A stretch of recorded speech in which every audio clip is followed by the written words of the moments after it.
김광균의 추일 서정입니다. 그 와사든 그 양반이요. 낙엽은 폴란드의 망명 정부의 지폐와 같답니다. 포화에 이즈러진 도른시의 가을 하늘을 생각하게 한다. 포화에 이즈러졌다는 것은 포탄으로 인해서 불이 발생했고 이 포탄으로 인한 불이 막 번져 있는 그 뭔지 아시죠? 전쟁의 한바탕 쫙 지나간 다음에 여기저기 불타고 있는 그 모습이 떠오른다는 거예요. 화자가 생각하기에 화자가 보고 있는 이 낙엽은 폴란드의 망명 정부의 지폐를 떠올리게 하면서 이러한 도른시의 가을 하늘을 생각하게 한다는 거지. 낙엽이기 때문에 가을 하늘 맞지만 가을 하늘이라는 것은 그리고 포화에 이즈러졌다는 것은 색감적으로 어때요? 노을이 지고 있는 거 아닐까? 노을이 지고 있는 상황에서 화자는 낙엽을 보고 있었고 그 낙엽을 보고서 폴란드의 망명 정부의 지폐가 떠올랐고 그렇다 보니까 그 도른시의 포화에 이즈러진 그 불빛의 색깔을 보면서 이게 지금 내가 보고 있는 노을이 지고 있는 하늘의 색깔과 비슷한 것 같다라고 생각을 했겠죠. 길은 한 줄기 구겨진 넥타이처럼 풀어져 일광의 폭포 속으로 사라지고 조그만 담배 연기를 내뿜으며 세로 2시에 급행열차가 들이달립니다. 열차는 담배를 필 수 없어요. 위에 그 뭐라 그러죠? 배관이라고 하나? 거기서 연기가 뿜어 올라오는 거겠지. 근데 담배로 인식했다는 것은 화자는 뭐가 있다? 고민과 번뇌가 있다는 걸 알 수 있습니다. 우리가 이제 많이 했었죠. 문학에서 담배라는 것은 고민과 번뇌를 상징한다고. 실제로 기차가 고민과 번뇌가 있을 수는 없어요. 누구한테 있는 거야? 화자한테 있는 거죠. 화자는 고민과 번뇌가 있는 존재고 그렇기에 자신이 처한 현실에 대한 부정적 인식이 있는 존재임을 알 수 있습니다.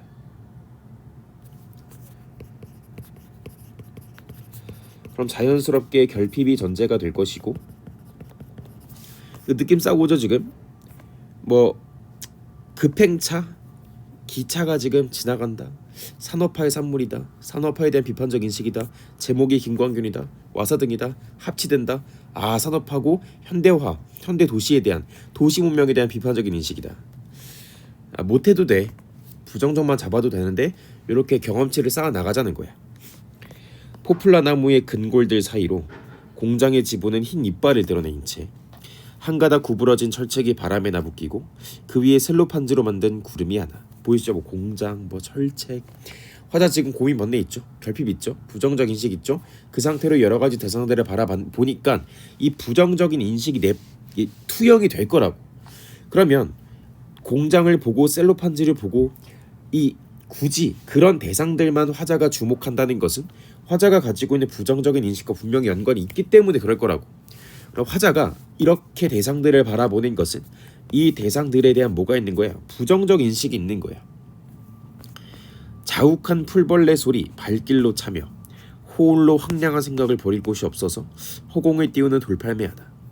기울어진 풍경의 장막 저쪽에 고독한 반원을 긋고 잠기어갑니다. 돌을 딱 던졌는데 그 돌이 반원 모양으로 이렇게 포물선을 그리면서 떨어졌겠죠. 그 반원의 모습이 어떻게 보이는 거야? 고독하게 보이는 거야. 해보세요. 고독합니까? 안 고독해. 그럼 누가 고독한 거야? 화자가 고독한 거죠. 화자가 고독함을 느끼고 있고 부정적 인식을 가지고 있죠. 왜 고독한 건데? 이런 도시의 모습을 보니까 고독함을 느끼는 거지. 도시의 모습을 보니까 내가 황량하고 홀로 있다는 생각이 들었어. 그 다음에 도시를 생각하고 도시를 바라보니까 고독하다는 느낌이 들었어요. 그럼 이 화자는 도시와 심리적인 거리가 멀어요, 가까워요? 멀죠. 그럼 심리적인 거리가 멀다는 것은 우리가 낯설다 라고 표현하면 되겠죠. 그리고 도시에 있지만 나 혼자 있다고 생각되고 고독함을 느끼고 있으니까 이런 표현도 괜찮을 것 같아요. 소외감을 느끼고 있어요. 이런 구체적인 감정들을 잘 알아가야 돼. 그래야 같은 맥락을 경험할 때 소외감을 그냥 그대로 떠오를 수 있습니다.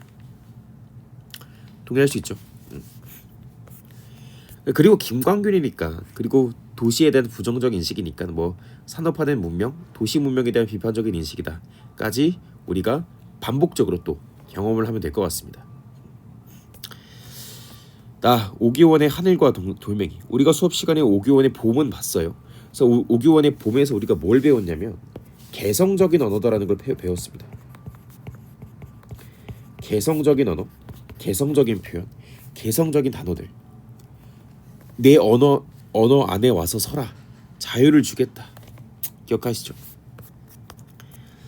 담쟁이 덩굴이 가벼운 공기에 엎여 허공에서 허공으로 이동하고 있습니다.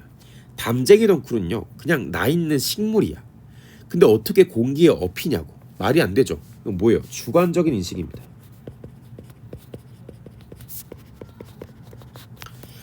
허공에서 허공으로 이동하지 않아요. 이런 움직임과 또 역동적인 이미지는 없다니까. 원래 덩굴에 내가 화자의 시선에서 봤을 때 담쟁이 덩굴은 가벼운 공기에 엎여 허공에서 허공으로 이동하는 존재야. 그럼 덩굴은 사실 이렇게 있었겠지. 근데 이렇게 있는데 뭐가 이동한 거야? 사실 화자의 시선이 이동한 거지.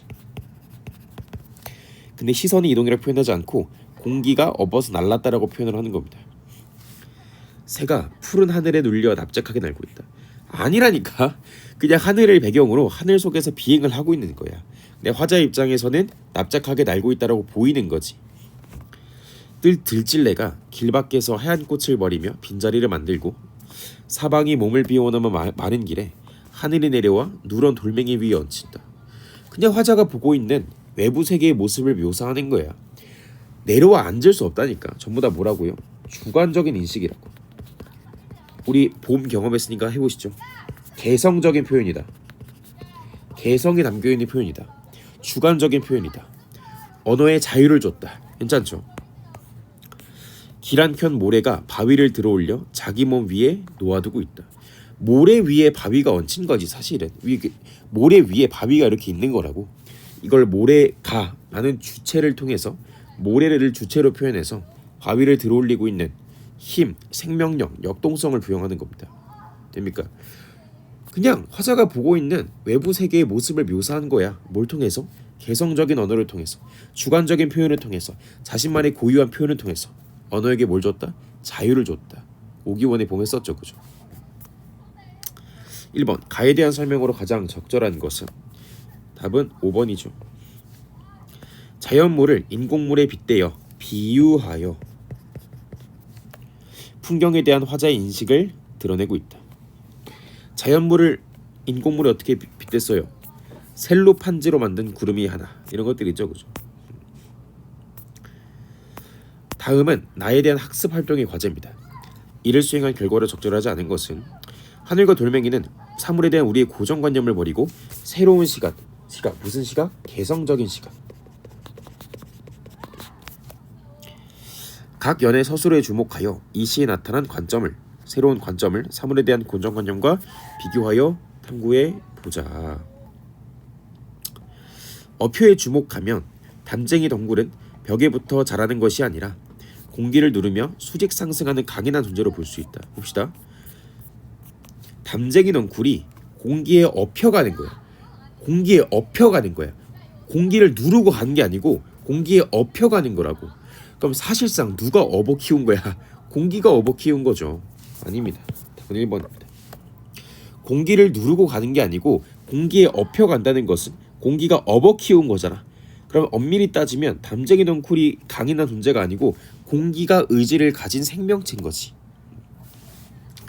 동의하시죠? 그렇습니다. 여기 그 감상의 틀로 정리하기 부분에는 좀 정리를 해줬으면 좋겠어요. 아시겠죠? 이거 얘기하는 거예요.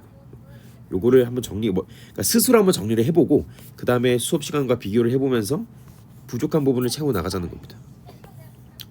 이미지 활용을 중심으로 강화나를 감상한 내용으로 적절하지 않은 것은? 답은 4번이 될 겁니다.